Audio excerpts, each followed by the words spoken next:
Hello, my name is Kathy, and the topic I chose to do my presentation on was communication flow in the workplace. Communication is essentially a universal tool in which informations, feelings, and much more are exchanged between the sender and receiver.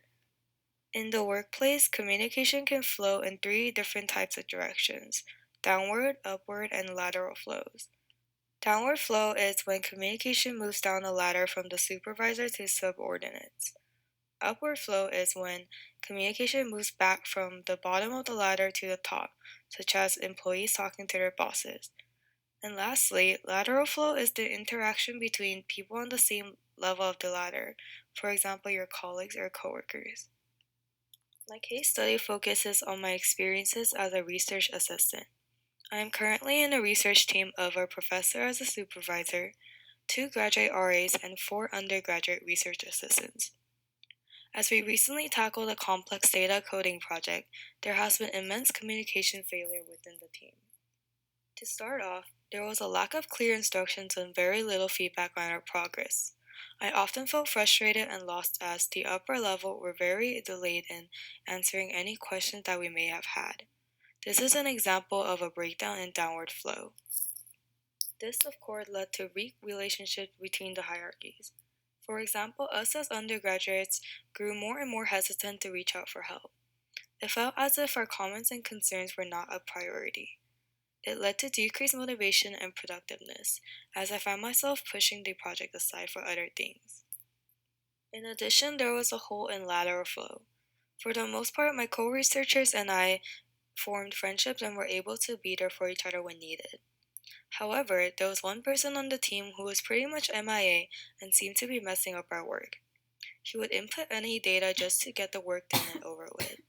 It set the team back because we were not aware of what he was doing and everyone ended up very confused. In the textbook, it states that in downward communication, supervisors tend to overestimate information their subordinates may actually obtain.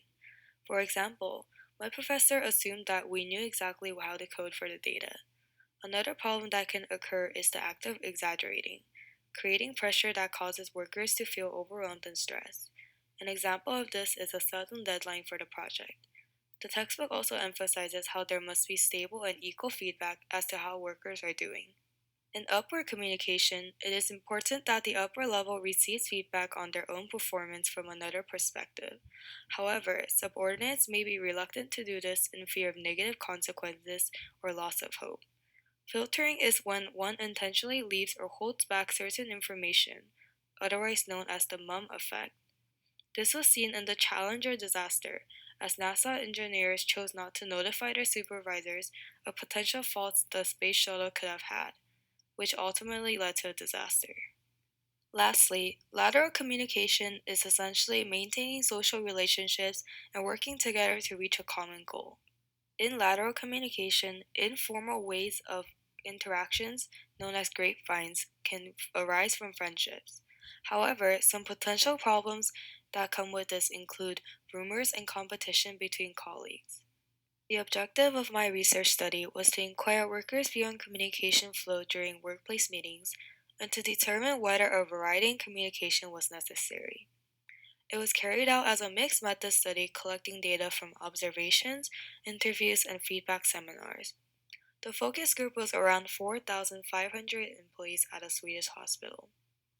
Some variables that could have stood in the way of the study's full effectiveness was: 1. There being too many people at meetings for everyone to speak up, the lack of meeting rooms available, and schedule conflicts some employees might have had to not be able to attend.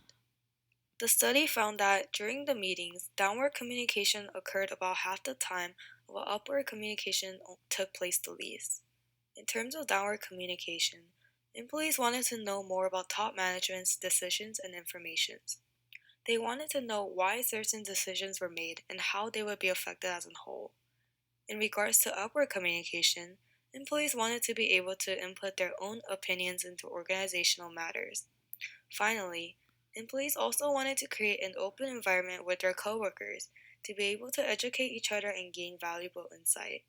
This was done through going to seminars and courses and letting each other know what was going on. In conclusion, the study found that upward, downward, and lateral flow were all very important in communication. It was important in ultimately being able to improve their organizational policies and the quality of care for their patients.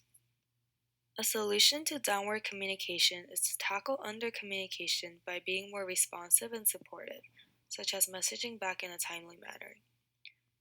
In my case study, there needed to be more clear instructions on our research project, such as providing a guideline sheet breaking down each part with details.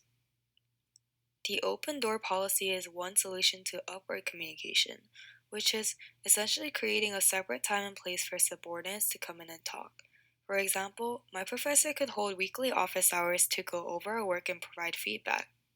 Another method as seen from the journal study was to have roundtables where everyone can express their voices at once.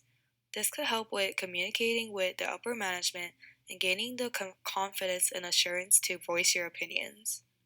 In lateral communication, it's really all about teamwork, such as communication cycles, where everyone can see that each person's contributions are essential to work as a team force till the very end.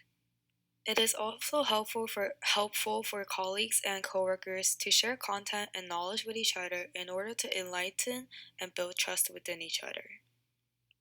In conclusion, communication is key in increasing attendance and satisfaction. It can really pay off to make sure that communication flows effectively in all directions, as it can really make or break any organization or workplace. Thank you.